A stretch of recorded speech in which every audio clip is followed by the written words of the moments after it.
फिलिस्तीन के बीच में विवाद बहुत ज़्यादा बढ़ गया है।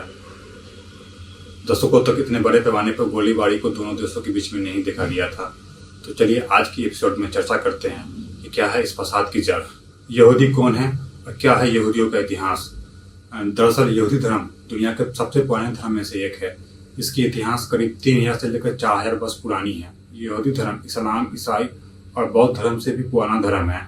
इस धर्म की शुरुआत जेरूशलेम में हुई थी। जी हाँ, वही जेरूशलेम जो कि ईसाई, यहूदी और मुस्लिमों का प्रमुख पवित्र स्थान है।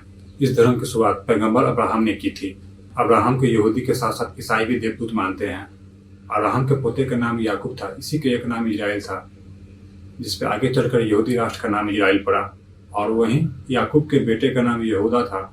यहूदा के नाम पे इस वंश का नाम यहूदी पड़ा। दरअसल जेरूशलेम में ही ईसा मसीह को सूली पर चढ़ा दिया गया था, जिसके लिए ईसाई समुदाय यहूदियों को दोषी मानते थे। इसी का बदला लेने के लिए ईसा से 72 ईस्वी पूर्व महान रोमन साम्राज्य ने यहूदियों के विरुद्ध युद्ध का ऐलान कर दिया और यूरोप में यहूदियों को मारना स्टार्ट कर दिया गया। फिर बचने के लिए यहूदी पूरी दुनिया में इधर उधर भागना स्टार्ट किए। इसी क्रम में कुछ यहूदी समुद्री मार्ग के जरिए भारत के दक्षिणी भाग में प्रवेश किए, जिनकी वंशज आज भी भारत के मुंबई शहर में निवास करती है। रोमन साम्राज्य के हमले में यहूदियों के प्रमुख मंदिर डेविड के मंदिर को तहस नहस कर दिया गया, परंतु उसकी एक दीवार बच गई, जो आज के समय में यहूदियों के लिए एक सबसे प्रमुख तीर्थ स्थल है। इसी दीवार को वेस्टर्न वॉल भी कहते हैं। अब इस दीवार के ट्रायंगल को समझिए। दीवार की एक तरफ मुस्लिमों के प्रसिद्ध और पवित्र अल-अक्सा मस्जिद है और दूसरी तरफ वह स्थान है जहाँ पे ईसा मसीह को सूली पर चढ़ाया गया था। अब आप सोच सकते हैं कि एक स्थान पर जहाँ पे विश्व के 3 बड़े बड़े धर्मों का पवित्र स्थान है, तो विवाद तो उत्पन्न होना ही था। और वही हुआ जेरूशलेम की धरती पे। 1940 में दुनिया में वर्ल्ड वार स्टार्ट हो चुका था। हिटलर उस समय पूरी तरह पागल हो उठा था। उसने निश्चय किया कि पूरी दुनिया से यहूदियों का नामो निशान मिटा दिया जाएगा और ऐसा माना जाता है कि उसने करीब 60 लाख यहूदियों को मौत के घाट उतार दिया। आप 60 लाख के आंकड़े को कैसे समझिए कि ऑस्ट्रेलिया के पास में एक देश है न्यूजीलैंड, जिसकी पूरी आबादी 50 लाख के करीब है। तो आप सोच सकते हैं कि जर्मन तानाशाह हिटलर ने करीब एक देश की संख्या को ही साफ कर दिया था इस युद्ध में। पूरे विश्व ने इस तरह का जघन्य युद्ध अपराध को कभी नहीं देखा था, न सुना था। इसको हिटलर ने सेकेंड वर्ल्ड वॉर के समय अंजाम दिया था। हिटलर के आदेश पर जर्मनी और उसके आसपास के इलाकों में कैंप लगा के यहूदियों की हत्या करना स्टार्ट कर दिया गया था। जब द्वितीय विश्व समाप्त हुआ तो यह बात पूरी दुनिया में आग की तरह फैल गई। लोगों की संवेदनाएं यहूदियों के साथ में हो गया। उस समय संयुक्त राष्ट्र ने भी माना कि यहूदियों के लिए एक अलग से निवास स्थान होना जरूरी है। फिर उसने फैसला किया कि फिलिस्तीन को 2 भाग कर दिया जाए। एक भाग में मुस्लिम रहेंगे और दूसरे भाग में यहूदी रहेंगे, और जेरूशलेम को एक अंतर्राष्ट्रीय शहर के तौर पर घोषित कर दिया जाए, क्योंकि जेरूशलेम में यहूदी, ईसाई और मुस्लिम धर्म के लोग रहते हैं और साथ ही साथ यहाँ पर तीनों धर्म से जुड़ी हुई प्रमुख तीर्थ स्थल है। अब यहूदी तो खुशी खुशी इस समझौते को मान लिए, परंतु मुस्लिमों ने इस पर आपत्ति दर्ज की। मुस्लिमों का कहना था कि यहूदियों को मारने वाले ईसाई है, मारने की जगह यूरोप है, तो भाई इन्हें यूरोप में ही जगह दिया जाए। आप इसे क्यों बीच अरब में हम लोगों के साथ में बसा रहे हैं। परंतु उस समय पूरे विश्व की संवेदना यहूदियों के पक्ष में थी और किसी ने भी मुस्लिम की बात नहीं सुना। और धीरे धीरे कर विश्व के अन्य भागों से सारे यहूदी आके जेरूशलेम के आसपास में बसना स्टार्ट कर दिए गए। और फिर यहीं से स्टार्ट होती है फिलिस्तीन और इजराइल के बीच में न खत्म होने वाली विवाद की। ऐसे इस्लाम धर्म भी अरब से निकल के विश्व के अन्य भागों में प्रचार और प्रसार के माध्यम से ही फैला है। तो ऐसे में यह कहना कि यहूदी कहीं और से आके अरब में बस गए, यह कहीं से तर्कसंगत सिद्ध नहीं होती है। अब यहूदी तो बस गए जेरूशलेम में। अब अरबों ने सोचा चलो हम तो बड़े तुर्रम खाएं, दुनिया में हमसे अधिक लड़ाकू तो कोई है नहीं, युद्ध करके यहूदियों को यहाँ से निकाल दिया जाएगा। पर वो कहते हैं ना, everyone thinks he is the bad until the real bad arrived. वही बात इजराइल के लिए लागू होती है। समय के साथ इजराइल ने खुद को इतना ज़्यादा ताकतवर कर लिया कि अरब के सभी देश मिलकर भी उससे मुकाबला नहीं कर पा रहे थे। उल्टे जितने बार अरब राष्ट्रों ने इजराइल पर हमला किया, इजराइल ने युद्ध में अरब राष्ट्र को तो हराया ही हराया, साथ ही साथ उसने अरब के और जमीन को अपने कब्जे में ले लिया। वहीं इजराइल की गुप्तचर एजेंसी मोसाद इतनी स्ट्रांग है कि हमास से लेके आईएसआई के आतंकवादी तक इजराइल में पड़ नहीं मार पाते हैं। समूचा अरब राष्ट्र मोसाद के नाम से कांपते हैं, क्योंकि यह बात कोई नहीं जानता है कि इस वक्त दुनिया के किस भाग में मोसाद का एजेंट किस पोजीशन पर काम कर रहा है और किस समय किसको मौत के घाट उतारते हैं। जेरूशलेम शहर के बीचों बीच इजराइल ने एक दीवार खड़ा कर दिया है, जो इजराइल को फिलिस्तीन से अलग करता है।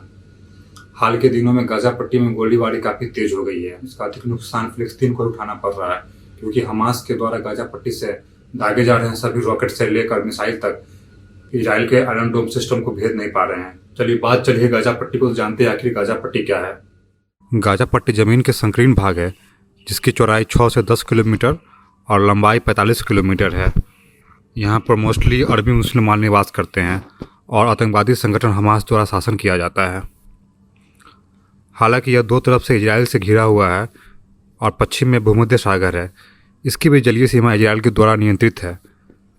सिर्फ दक्षिण में यह मिस्र से जुड़ा हुआ है और इतने छोटे से इलाके में 20 लाख लोग रहते हैं। पहले गाज़ा पट्टी मिस्र के अधीन था, परंतु 1967 के युद्ध में इजराइल ने इसे छीन लिया। फिर 2005 में फिलिस्तीन के साथ हुए समझौते के बाद इजराइल यहाँ से अपने सैनिक हटा लिए और गाज़ा पट्टी पर हमास का शासन हो गया। इजराइल को आरोप रहता है कि गाज़ा पट्टी से हमास इजराइल विरोधी काम को अंजाम देते हैं, इसलिए अक्सर तनाव की स्थिति में गाज़ा पट्टी में गोलाबारी तेज की जाती है। बात किया जाए भारत और इजराइल के संबंध के विषय में, तो आज़ादी के काफ़ी दिनों तक भारत ने इजराइल से दूरी बना के रखी, क्योंकि भारत तेल के लिए अरब देशों पर निर्भर था। इसके लिए वो अरब राष्ट्र को नाराज नहीं करना चाह रहा था, परंतु हाल के दिनों में इजराइल और भारत काफ़ी करीब आए हैं। इजराइल और भारत के बीच में रक्षा के साथ साथ कृषि और अंतरिक्ष क्षेत्र में भी समझौते देखने को मिले हैं। इजराइल ने भारत को बहुत सारे अत्याधुनिक हथियारों का निर्यात किया है, जिसको लेकर आज भारत और इजराइल के बीच में काफी घनिष्ठता बढ़ी है। फिलिस्तीन और इजराइल की वर्तमान स्थिति में तब तक कोई सुधार की कोई गुंजाइश नहीं है, जब तक फिलिस्तीन, अरब राष्ट्र, अमेरिका, संयुक्त राष्ट्र सभी एक मंच पे आकर वार्ता को स्टार्ट नहीं कर दे। चलिए अब चलते चलते इजराइल से जुड़े हुए कुछ महत्वपूर्ण फैक्ट्स को बताते हुए चलते हैं। फैक्ट 1, इस्लाम की तरह यहूदी धर्म में भी मूर्ति पूजा मना है। फैक्ट 2, इनकी भाषा हिब्रू है और जिस तरह से इस्लाम में कुरान और ईसाई में बाइबल है, उसी तरह इनका पवित्र धर्म ग्रंथ का नाम तनक है। फैक्ट 3, अमेरिका के सिलिकॉन वैली के बाद सबसे ज़्यादा हाईटेक कंपनी इजराइल में है। फैक्ट 4, 1667 में इजराइल ने मात्र 6 दिन में मिस्र को युद्ध में हरा दिया था। यह युद्ध 6 डे वार के नाम से मशहूर है। फैक्ट 5, सेलफोन को इजराइल में ही सबसे पहले डेवलप किया गया था। फैक्ट 6, इजराइल अपने 90% वेस्ट वाटर का रिसाइकिल कर फिर से यूज कर लेता है। फैक्ट 7, इजराइल विश्व का एकमात्र ऐसा देश है जहां महिलाओं को भी आर्मी ज्वाइन करना अनिवार्य है। फैक्ट 8, इजराइल एकमात्र देश है जहां पे लॉ ऑफ रिटर्न की कानून है, जिसका मतलब है अगर कोई भी यहूदी दुनिया के किसी कोने से लौट कर इजराइल आता है तो इजराइल का नागरिक माना जाएगा, या विश्व के किसी कोने में इजरायली माता पिता यानी कि यहूदी माता पिता के द्वारा किसी बच्चे को जन्म दिया जाता है तो उसे स्वतः उस दिन से इजराइल की नागरिकता प्राप्त हो जाती है। फैक्ट 9, इजराइल की जनसंख्या न्यूयॉर्क की आधी जनसंख्या के बराबर है और क्षेत्रफल इतना है कि अगर 3 इजराइल को मिलाकर भी राजस्थान जितना बड़ा स्टेट नहीं बनाया जा सकता है। फैक्ट 10, इजराइल दुनिया के उन 9 देशों में है जिनके पास अपना सेटेलाइट सिस्टम है। इजराइल अपना सेटेलाइट सिस्टम किसी देश के साथ साझा नहीं करता है। फैक्ट 11, इजराइल की वायुसेना विश्व में चौथे नंबर की वायुसेना है। यह न सिर्फ हमले के सूरत में जवाब दे सकती है, बल्कि पल भर में दुश्मनों को तहस नहस करने की क्षमता रखती है। सिर्फ अमेरिका, रूस और चीन उनसे आगे है। फैक्ट 12, यह दुनिया का एकमात्र देश है जो समूचा एंटी बैलिस्टिक मिसाइल सिस्टम से लैस है। इजराइल की तरफ दागी गई हर मिसाइल को रास्ते में ही नष्ट कर दिया जाता है। फैक्ट 13, आपको जानकर हैरानी होगा कि पाकिस्तान के पासपोर्ट पर लिखा होता है कि यह इजराइल के छोड़कर दुनिया के हर देश में मान्य है। चलिए अब समाप्त करते हैं इस एपिसोड को, फिर मिलते हैं किसी नए टॉपिक के साथ में। Bye bye.